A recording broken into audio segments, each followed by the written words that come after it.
성경의 처음을 다시 천천히 읽어보는데 한 가지가 깊이 마음에 와닿았습니다. 창세기는 시작이지만 이미 끝을 향한 하나님의 메시지가 담겨 있다는 것. 하나님은 처음부터 모든 것에 목적이 있음을 보여주십니다. 창조의 이야기를 자세히 보면 단순한 시작의 기록이 아닙니다. 그것은 삶의 모델입니다. 하나님이 우리에게 바라시는 삶의 방식이 그 안에 담겨 있습니다. 처음에 하나님이 하신 일은 혼돈 속에서 창조하신 것이 아니라 빛이 있으라고 말씀하신 것이었습니다. 즉, 하나님은 이렇게 말씀하시는 겁니다. 행동하기 전에 깨달아라. 짓기 전에 먼저 보아라. 그 다음, 하나님은 물 가운데서 땅을 드러내십니다. 기초를 세우십니다. 단단한 기반 없이 아무것도 오래가지 못한다는 뜻입니다. 우리 삶은 종종 불안한 감정 위에, 조급한 결정 위에 세워지곤 합니다. 그래서 쉽게 무너지는 겁니다. 그리고 아담과 하와를 보면 죄만 보지 말고 그 안에 담긴 인간의 연약함을 보세요. 그들은 자신의 약함을 말하지 못했습니다. 숨기려 했습니다. 그러나 약함을 나누는 자는 치유를 경험합니다. 왜냐하면 약함은 실패가 아니라 인간다움이기 때문입니다. 그리고 가인과 아벨의 이야기. 거기엔 이런 질문이 숨어 있습니다. 당신은 당신에게 없는 것을 가진 사람을 어떻게 바라보나요? 질투는 마음을 병들게 합니다. 그 모든 이야기를 떠올리며 저는 아주 중요한 걸 발견했습니다. 사람의 손으로 처음 지은 건축물은 노아의 방주였고 그 다음은 바벨탑이었습니다. 두 건축물, 두 이야기, 완전히 다른 방향. 오늘은 그중 하나, 노아의 이야기부터 조금 더 깊이 들여다보려 합니다. 이제 묻고 싶습니다. 노아의 이야기를 통해 우리는 무엇을 우리 삶에 적용할 수 있을까요? 창세기 6장 9절에는 이렇게 기록되어 있습니다. 노아는 그 시대 사람들 중에서 유롭고 흠이 없는 사람이었으며 하나님과 동행하였다. 이것은 단순한 칭찬이 아닙니다. 세상이 혼란하고 사람들의 마음이 타락했던 그 시대에 노아는 다르게 살았습니다. 그가 완벽해서가 아닙니다. 그는 모두가 하나님을 외면하던 그때에 하나님과 걷기를 선택한 사람입니다. 그리고 그 배경을 보면 더 흥미롭습니다. 그의 아버지 라멕은 노아가 태어날 때 이 아이가 세대에 영향을 줄 사람이라고 예언했습니다. 그리고 그는 실제로 그 세대를 변화시켰습니다. 노아의 할아버지는 무두셀라였습니다. 성경에서 가장 오래 산 인물, 969년. 그의 삶에 대해 자세히 나오지는 않지만 오래 사는 자는 부모를 공경한 자라는 말씀을 우리는 기억할 수 있습니다. 그의 증조부는 에녹이었습니다. 하나님과 동행하다가 하나님께서 그를 데려가신 사람. 이야기를 듣다 보면 이런 생각이 들 수도 있습니다.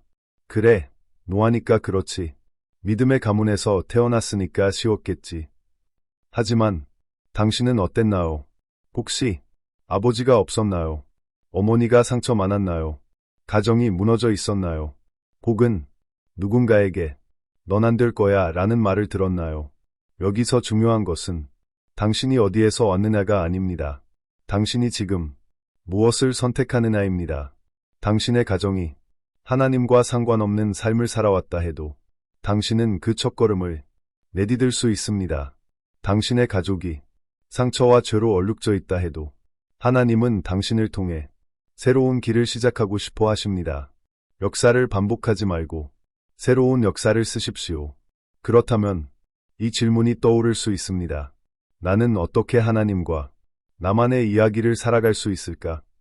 나는 배경도 없고 도와줄 사람도 없는데. 그래요.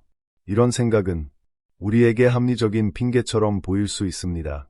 환경 때문이라고, 가정 때문이라고, 상처 때문이라고 우리는 자꾸 영적 무기력함을 정당화하려 합니다. 하지만 오늘 저는 당신에게 포기할 이유를 말하려는 게 아닙니다. 저는 이렇게 말하고 싶습니다. 이제는 당신의 시간입니다. 하나님과의 이야기는 개인적인 여정입니다. 누구도 대신 걸을 수 없습니다. 당신이 어떤 가정에서 태어났든, 어떤 교회에서 자랐든, 누가 당신을 실망시켰든, 그건 중요하지 않습니다.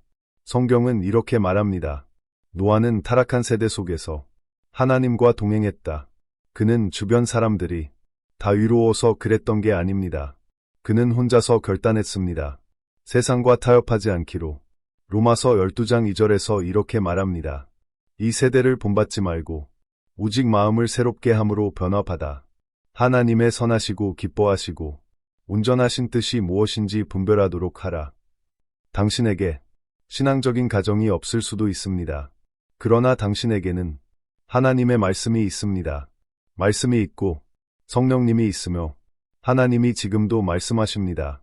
그러니 이제는 핑계를 멈추십시오. 유산은 내가 붙잡을 때 비로소 나의 것이 됩니다. 노아가 특별했던 건 그가 악한 환경 속에서도 무너지지 않았기 때문입니다. 그리고 오늘날도 마찬가지입니다. 우리는 교회에서 은혜를 기대하며 들어가지만 때로는 실망하고 돌아옵니다. 주의 집중은 없고 예배에 대한 갈망도 없이 사람들은 그냥 지나갑니다. 예배 후에 집으로 돌아가면 갈등이 기다리고 직장에 가면 압박이 기다리고 길에 나서면 또 혼돈이 기다립니다. 우리는 이렇게 어떻게 살아남을 수 있을까요? 답은 하나입니다. 이 세대를 본받지 않는 것. 많은 사람들은 포기합니다. 조용히 물러섭니다. 자리를 잃습니다. 그러나 노아는 버티고 믿고 순종했습니다. 그는 목사도 성경책도 찬양도 없는 시대에 살았지만 하나님과 함께 걸었습니다. 당신은 더 많은 것을 가지고 있습니다. 그러므로 당신도 가능합니다. 그리고 하나님은 노아에게 이렇게 말씀하셨습니다. 너를 위하여 방주를 지어라. 오늘 하나님은 당신에게도 같은 말씀을 하고 계실지 모릅니다. 그리고 하나님은 노아를 부르십니다. 명확한 사명을 주십니다. 하지만 결코 쉬운 사명은 아니었습니다. 너는 잣나무로 방주를 만들어라. 안팎으로 역청을 칠하고 구획을 나누어라. 간단해 보이죠? 하지만 그건 불가능해 보이는 일이었습니다. 노아는 건축가가 아니었습니다. 도면도 없었고 기술도 없었습니다. 그는 땅을 일구는 사람이었습니다. 나무를 자르고 구조물을 만드는 일은 그의 영역이 아니었습니다. 그런데도 하나님은 그를 택하셨습니다. 왜일까요? 하나님은 당신 안에 있는 가능성을 당신보다 먼저 보시기 때문입니다. 그리고 그 사명의 목적은 분명했습니다. 생명을 구하는 것. 우리가 바벨탑을 보면 전혀 다른 그림이 펼쳐집니다. 거긴 사람이 많았고 기술이 있었고 계획도 있었습니다. 하지만 순종이 없었습니다. 노아의 성공은 그가 능력이 있어서가 아니라 하나님이 함께하셨기 때문입니다. 그리고 지금 당신에게도 하나님은 말씀하십니다. 성공의 본질은 내가 너와 함께하느냐에 있다. 배워야 할 것 많습니다. 수고해야 할 것 많습니다. 하지만 그 모든 것보다 더 중요한 건 하나님의 동행입니다. 하나님이 함께 하신다면 누가 당신을 막을 수 있겠습니까? 방주의 목적은 단 한 가지였습니다. 구원, 생명을 살리고 기회를 남기고 새로운 역사를 여는 것. 그리고 당신이 아직 자신의 사명을 모른다면 말씀은 이렇게 가르칩니다. 너희는 온 세상에 나아가 만민에게 복음을 전하라. 마가복음 16장 15절. 그 사명은 목회자만의 것이 아닙니다. 당신의 사명이기도 합니다. 저는 설교를 못해요. 괜찮습니다. 삶으로 설교하십시오. 정직하게, 온유하게, 진실하게 살아가십시오. 빛을 가진 사람은 말하지 않아도 그 존재만으로 분위기를 바꿉니다. 그리고 많은 사람들이 이 착각을 합니다. 눈에 보이는 자리만 사명이라고 생각합니다. 하지만 하나님은 무대가 아니라 마음을 찾으십니다. 당신은 말 없이도 전할 수 있고 노래 없이도 위로할 수 있고 이름 없이도 영향력을 남길 수 있습니다. 사명은 존재에서 흘러나옵니다. 그리고 지금 당신이 준비되지 않았다고 느낀다면 기억하세요. 하나님은 가장 유능한 사람을 택하신 것이 아니라 가장 순종하는 사람을 택하셨습니다. 방주에는 거대한 코끼리가 돌아다니는 장면이 아닙니다. 하나님은 분명히 말씀하셨습니다. 각 종류의 수컷과 암컷, 그게 전부였습니다. 그건 보여주기 위한 것이 아니라 목적이었습니다. 구원이었습니다. 우리는 이제 시선을 바꿔야 합니다. 방주는 단지 배가 아니라 영적인 진리를 가리키는 표적입니다. 생명은 방주 안에만 있었습니다. 그 밖에 있는 모든 것은 죽었습니다. 오늘날 방주는 예수 그리스도입니다. 그분만이 길이요 진리요 생명이십니다. 그분 밖에는 소망이 없습니다. 우리의 사명은 분명합니다. 복음을 모든 사람에게 전하는 것, 심지어 우리가 그 사람은 안 될 것 같아 라고 생각하는 그들에게도 말입니다. 아직도 예수님을 누구에게만 말하고 누구는 빼고 있다면 당신은 진짜 크리스천이 무엇인지 아직 모릅니다. 저는 제 인생의 많은 시간을 예수님을 전하며 살았습니다. 어떤 사람은 들었고 어떤 사람은 거절했습니다. 그건 상관없습니다. 저는 제 사명을 감당하고 있습니다. 당신이 많이 몰라도 괜찮습니다. 하지만 예수님이 구원하신다는 것을 안다면 그거면 충분합니다. 입을 열어 말하세요. 예수님은 당신을 사랑하십니다. 초대하세요. 함께 교회 가자고 말하세요. 당신이 할 수 있는 걸 하세요.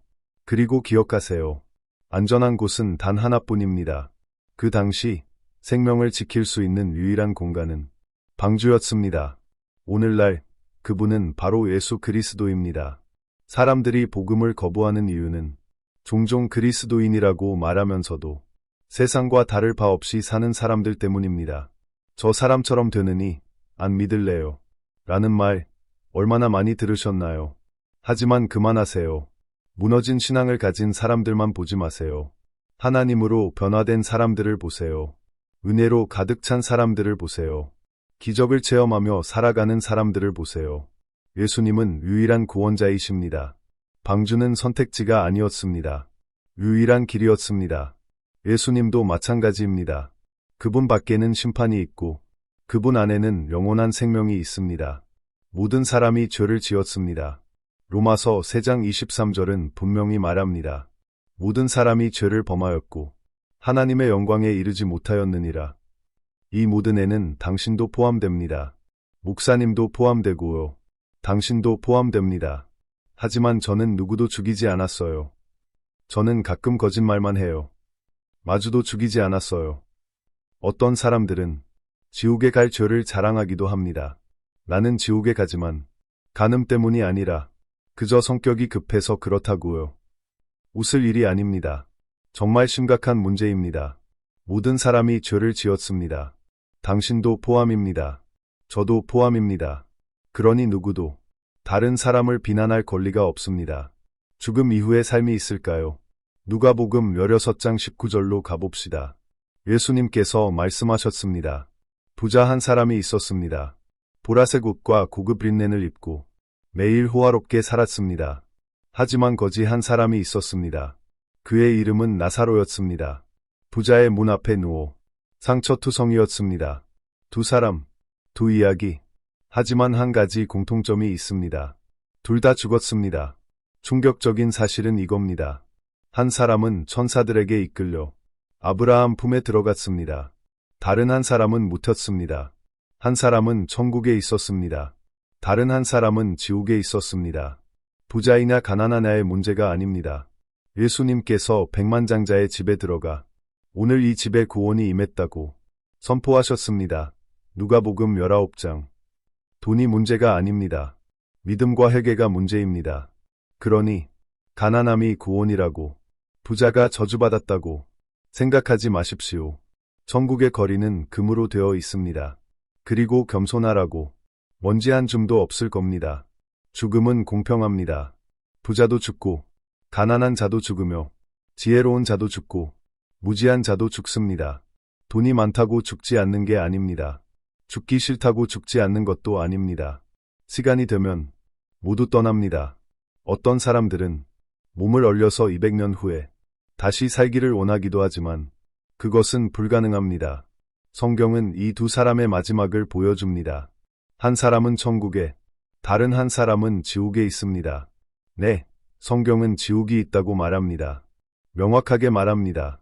하지만 어떤 사람들은 철학 교수나 외계인 다큐멘터리, 심지어 루시퍼라는 드라마를 더 믿고 싶어 합니다. 저도 봤어요. 우리 집에서는 그 말도 못했어요.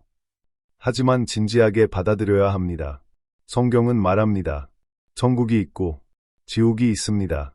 그 반대를 말하는 사람은 하나님보다 더 많이 안다고 착각하는 겁니다.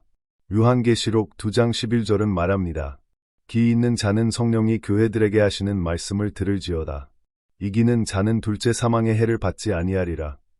한 번은 누구나 죽습니다. 하지만 더 무서운 죽음이 있습니다. 하나님과 영혼이 분리되는 죽음입니다. 영혼이 몸을 떠나면 심장이 멈추고 몸은 죽습니다. 그 후에 무슨 일이 일어날까요? 몸은 땅으로 돌아가지만 영혼은 어디로 갈까요? 부자의 영혼은 지옥으로 갔고 나사로의 영혼은 천국으로 갔습니다. 하지만 친구여, 두 번째 죽음의 고통은 어디에 있을까요? 첫 번째 죽음은 영혼이 몸을 떠나는 것이고 두 번째 죽음은 영혼이 하나님과 분리되는 것입니다. 성경은 영혼이 하나님과 떨어져 지옥으로 갈 수 있다고 말합니다. 이 메시지를 듣는 게 오랜만이고 오늘 이렇게 들을 줄 몰랐습니다. 친애하는 여러분, 나는 걱정됩니다. 교회는 가득 차 있지만 천국은 비어 있는 것 같습니다. 사람들은 원하는 대로 살고 교회는 단지 습관으로 다닙니다. 어떤 사람들은 이렇게 생각합니다. 나는 괜찮아. 심판받지 않을 거야. 친구여, 조심하세요. 유혹에 넘어가지 마세요. 도둑질하고 살인하고 파괴하려는 자들은 당신도 함께 데려가려 합니다. 지옥은 타락한 천사들을 위해 만들어졌지만 그들은 동료를 원하고 당신과 나도 데려가려 합니다. 유혹은 당신만의 문제가 아니며 모두가 겪는 문제입니다. 결혼 전의 성관계는 어떨까요? 성경은 분명히 말합니다. 하지 말라. 하지만 사람들은 하고 싶어 합니다. 결혼 후에는요. 그들도 여전히 원합니다. 나는 사랑으로 말합니다. 목적이 있습니다.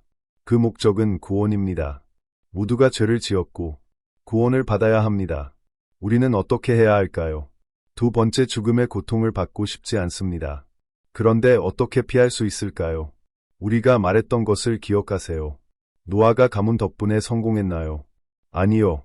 로마서에서는 마음을 새롭게 하고 좋은 본보기를 찾으며 좋은 사람들과 함께 건나고 합니다. 그래야 굳건해질 수 있습니다. 우리의 사명은 복음을 전하는 것입니다.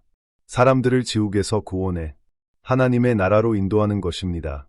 십자가를 통해서요. 방주는 한 개의 문만 있고 그 문은 닫혀 있습니다. 하나님은 이렇게 말씀하십니다. 길은 하나뿐입니다. 왜일까요? 우리가 두 번째 죽음의 고통을 원하지 않기 때문입니다. 그런데 승리할 자원은 어디에 있을까요? 우리는 어떻게 얻을 수 있을까요? 창세기 6장 18절에 이렇게 기록되어 있습니다. 내가 내 언약을 너와 세우리니 너와 내 아들들과 내 아내와 내 아들들의 아내가 함께 방주에 들어가리라. 그렇게 큰 일을 할 자원이 자신에게 아주 가까이 가족 안에 자신의 집 안에 있었다는 걸 누구도 상상하지 못했습니다. 이것이 우리가 가진 가장 강력한 힘입니다. 우리 가족은 특별합니다. 교회와 교육 시스템, 그리고 가족은 세상에서 가장 강력한 세 기관입니다. 한 왕비가 이렇게 말했습니다. 나는 서 있는 군대보다 무릎 꿇은 신자들이 더 두렵다. 오늘날 우리는 이 세 기관이 많은 도전에 직면해 있음을 봅니다. 교육 시스템은 자녀들에게 영향을 주고 교회는 진리를 전하기 어렵고 가족의 가치는 도전을 받고 있습니다. 이 점을 깊이 생각해 보십시오. 대화를 원한다면 언제나 마음을 열고 성장하려는 진심을 가지고 들으십시오. 백성의 복지, 우리나라의 존중이 필요하다. 나는 이것을 전해왔다. 하지만 우리는 가족의 가치, 교회의 가치, 교육 시스템의 가치를 이해해야 한다. 어떻게 이것들을 지킬 수 있을까? 성경으로, 지혜로운 지식으로. 무지한 사람들은 거의 알지 못한다. 조금 읽고 많이 말한다. 우리는 성령과 말씀을 필요로 한다. 어떤 청년이 말했다. 나는 문신을 하고 싶다. 예, 그런지 물었더니 예수님도 문신이 있었다고 했다. 나는 보여주었다. 예수님께서 허벅지에 쓰셨다. 만왕의 왕, 만주의 주라고. 그는 웃었다. 성경 지식은 죄와 비죄를 분별하게 한다. 누군가 혼란을 주려 할 때 진실을 알게 한다. 우리 교회에서는 성경이 기초다. 성경 지식이 필수다. 영적 전쟁에서 지식은 힘이다. 예수님도 시험산에서 말씀으로 마귀를 물리쳤다. 지식 없이는 어둠에 빠진다. 그러니 공부하고 배우며 성경과 좋은 문학을 읽고 현명한 사람들의 말을 들어야 한다. 많은 사람이 무지하다. 이해할 수 없는 규칙을 따른다. 여자가 머리를 깎으면 안 된다는 등 근거 없는 전통이다. 그러니 읽고 공부하고 알라. 그러나 무엇보다 성령과 친밀함을 추구하라. 성령은 눈에 보이지 않지만 내 마음을 만질 때 느낄 수 있다. 교회에 와도 느끼지 못하고 보지도 듣지도 울지도 않는 사람이 많다. 하지만 성령은 자신을 나타내고 싶어 한다. 나는 하나님과 가까이 걷고 싶다. 진짜 믿음의 삶을 살고 싶다. 예수님이 돌아오신다. 나팔 소리가 울릴 것이다. 너는 준비되었는가? 함께 가자. 모두 천국으로. 여기까지 함께 해주셔서 정말 감사합니다. 이 지혜로운 말씀을 계속 듣고 싶다면 채널을 구독하고 이 생각들을 나누어 주세요. 메시지가 어떻게 느껴졌는지 댓글로 알려주세요. 이제 함께 기도하겠습니다. 하나님 아버지, 우리에게 길을 보여주시는 말씀에 감사합니다. 구원이신 예수님, 우리의 유일한 구원의 방주임을 알려주셔서 감사합니다. 지금 이 말씀을 듣는 모든 분들의 믿음을 강하게 하시고 마음을 새롭게 하시며 힘을 주소서. 사랑과 진리로 복음을 전하는 용기를 주소서. 여기 있는 모든 삶의 성령님의 임재가 함께 하시고 주님 안에 소망이 꺼지지 않는 빛이 되게 하소서. 예수님의 이름으로 기도합니다. 아멘.